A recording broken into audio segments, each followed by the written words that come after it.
Fala pessoal, tudo bom?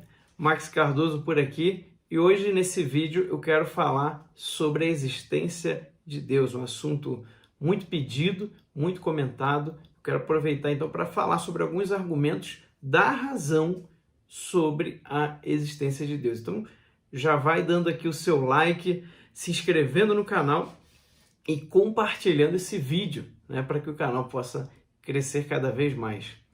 E muita gente pode pensar que quando a gente fala sobre a existência de Deus, isso seria um assunto estritamente teológico, mas na verdade os argumentos sobre a existência de Deus começam na filosofia, esse debate começa na filosofia. E na verdade eu queria ir mais além, né? Eu queria que a pergunta fosse a seguinte: é possível crer em Deus, ou seja, acreditar na existência de Deus sem ter fé? Ou seja, a inteligência humana, ela é capaz de alcançar a existência de Deus? Ou seja, o ser humano, pela razão, ele consegue alcançar a existência de Deus? A resposta é sim, sim, é possível, através da razão, você perceber a existência de Deus. Vários filósofos já falaram sobre isso, inclusive. Agora, é importante a gente deixar claro uma coisa, já de início, tá? Quando se fala de prova hoje, né, as pessoas entendem prova como você vai mostrar algo. Isso, então, nesse sentido de prova, não é possível provar a existência de Deus, porque você não tem como mostrá-lo, já que Deus não é material, né? Ele é puramente espiritual. Então não dá para provar a existência de Deus nesse sentido. O que a gente consegue fazer aqui é mostrar, né, segundo inclusive o termo de São Tomás de Aquino, a gente consegue mostrar os caminhos que a razão, que a inteligência humana pode seguir para alcançar a existência de Deus. Né? A gente consegue mostrar as vias que a razão humana pode seguir para alcançar a existência de Deus. E o primeiro argumento que eu queria trazer aqui para vocês é um argumento trazido por Aristóteles. Aristóteles é um filósofo grego lá do século IV a.C., né? E com certeza um dos maiores filósofos da história da humanidade. Para vocês terem uma ideia, ele chegou a dar aula para Alexandre Magno. E uma coisa interessante é que ele tem um livro, né, o argumento sobre a existência de Deus, você vai ver isso que eu estou dizendo no livro da Metafísica, né, que inclusive esse nome não foi nem o Aristóteles que deu para o seu escrito, né, mas essa história aí é longa, há muitas teorias também sobre de onde veio esse nome, mas isso aí vou deixar para vocês para explicar em outro vídeo, tá? Mas para você entender bem o argumento de Aristóteles, você tem que repetir um pouco, fazer um pouco aqui a experiência, um exercício, né? Eu estou propondo aqui para vocês isso, hein? Fazer aqui esse exercício, essa experiência filosófica. Né? Todo assunto de filosofia, para você compreender bem, você precisa repetir a experiência filosófica daquele filósofo. E uma das coisas que sempre chamou a atenção dos filósofos gregos é a constante mudança que existe no mundo. Eles sempre perceberam que tudo no mundo é mudança, há uma constante mudança. Inclusive, o fato de que as coisas são de uma maneira, mas elas poderiam ser de outra. Então, isso foi sempre algo que moveu a filosofia grega, né? Então, quero que você comece agora a refletir, né? Faça uma reflexão no sentido seguinte: você é capaz, né? Você foi capaz de dar a existência a você mesmo? Você pôde escolher, né, quando nascer, em qual país nascer, quem seriam os seus pais? Você não foi capaz disso. Ninguém é capaz de escolher nascer. Né? Ninguém é capaz de dar a existência a si mesmo. Se você olhar as outras coisas, os animais, as plantas, né, nenhum deles deu a existência a si mesmo. Ou seja, tudo que existe, existe porque recebeu a sua existência de outro. Tá? Ninguém dá a existência a si mesmo. Nada no mundo é assim. tudo veio de uma outra coisa, né? Você nasceu do seu pai, que nasceu do pai dele, e assim por diante. Aquele animal, né, nasceu de outro, que nasceu de outro, e assim por diante. As plantas, a mesma coisa, elas nasceram de outras, e assim por diante. E assim, inclusive, né, a gente pode olhar todas as coisas do mundo. Tudo é um efeito de um processo anterior no tempo. Então, inclusive, se você pensar na ciência de hoje, as teorias científicas mais aceitas, e aqui eu não quero entrar se as teorias são verdadeiras ou não, porque isso é irrelevante para o assunto sobre a existência de Deus. Tá? Muita gente pode achar que não é irrelevante, mas é. O argumento, quando a gente pensa na existência de Deus, isso está num plano muito superior do que muitas discussões que vêm por aí, que você vê que são pessoas que não entendem nada de filosofia que estão discutindo, né? Richard Dawkins e esses outros.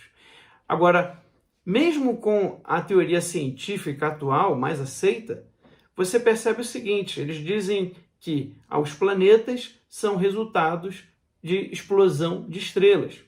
Essas estrelas, por sua vez, seriam resultado de explosão de estrelas maiores ainda, e assim por diante. A questão não muda. Tudo no mundo é uma série de causas e efeitos encadeadas, como uma corrente, vários elos, um atrás do outro, né? Isto causou isso, que causou aquilo, né? São várias coisas, uma vão causando as outras, né? Então, ao analisar isso, o Aristóteles ele percebe o seguinte: ora, se o mundo é assim, né? Se o mundo é uma série de causas que vão uma causando a outra e assim de maneira sucessiva no tempo e no espaço, se as coisas são assim, então é preciso que exista uma primeira causa, da onde vem todas as outras. Ora, se você for voltando, tem que chegar um momento que você vai encontrar uma causa primeira, que é o que Aristóteles chama, né, de uma causa primeira, uma causa incausada. Ou seja, é uma causa que não foi causada por nenhuma outra. Ela é a primeira causa. Tudo veio dela e todas as coisas que existem receberam a sua existência dessa causa primeira. Logo, essa causa primeira, ela existe por si só. Ela não recebeu a existência de nenhuma outra causa.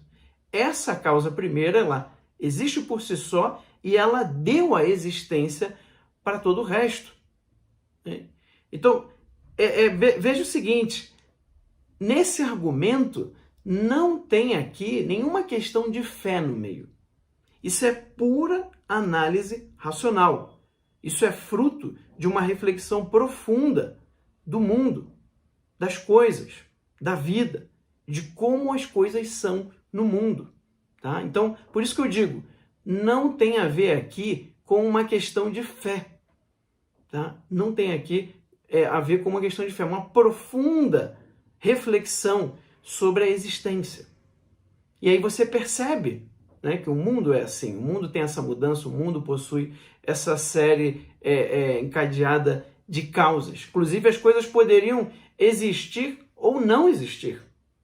Né? A única coisa que tem que existir de fato é essa causa primeira, porque senão nada mais existiria. Senão, todo o resto seria impossível de existir. Né? É preciso que haja, como Aristóteles fala, uma causa primeira, uma causa incausada, da onde todas as demais causas provêm. Né? E o que a gente vê aqui são os efeitos dessas causas.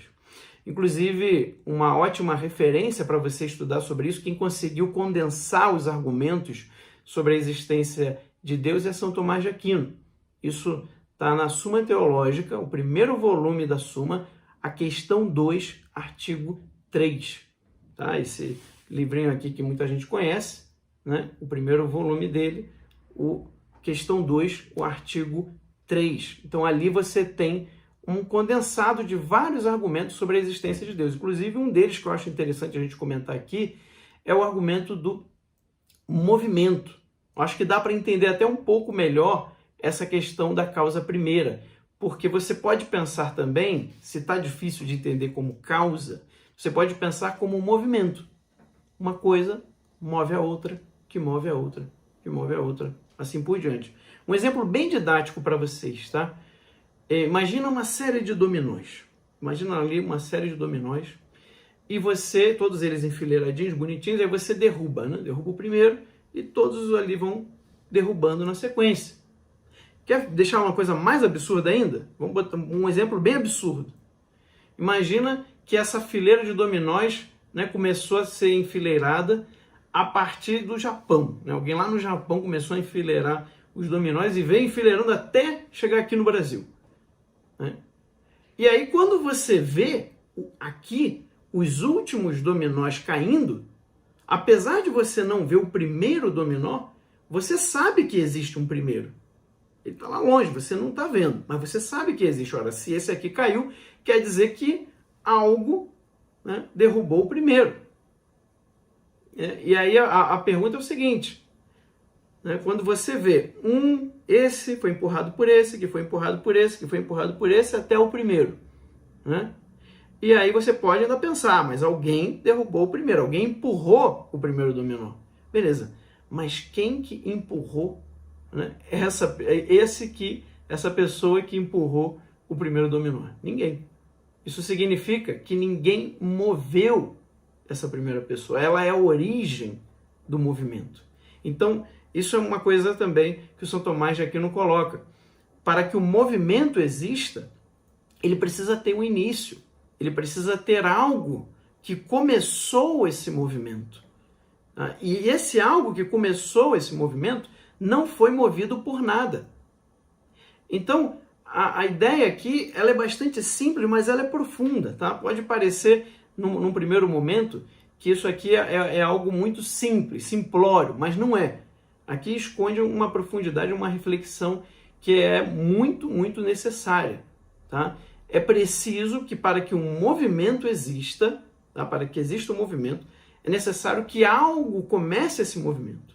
E esse algo que começa o movimento, ele não foi movido, exatamente, né? Como numa fileira de dominós que vai caindo, você vai voltando, vai chegar uma hora que você vai achar o primeiro que moveu. Então não importa se esse movimento durou um segundo, tá? Não importa se esse movimento era simples, se era complexo, não importa se esse movimento durou bilhões de anos.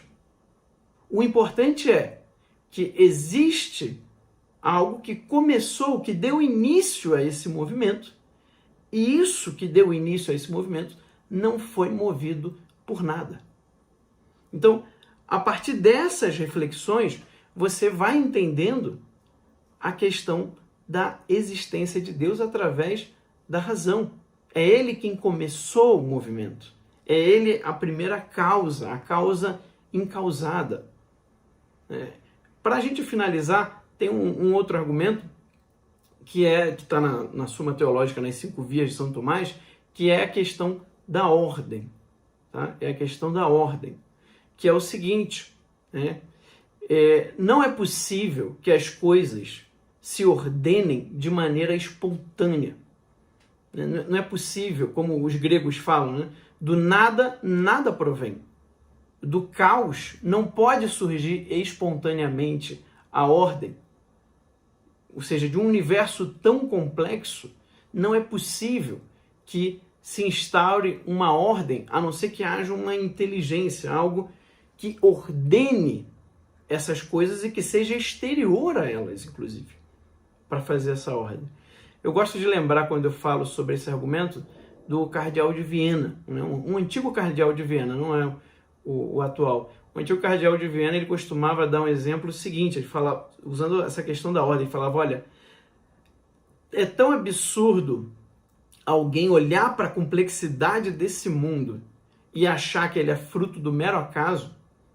Isso seria o mesmo que uma pessoa que vive isolada do mundo em uma ilha e um dia ela encontra um navio encalhado e a primeira coisa que ela pensasse fosse: esse navio ele é o resultado, né, da junção de todos os elementos do ferro, as coisas foram se juntando por milhões e milhões de anos e pum, surgiu esse navio.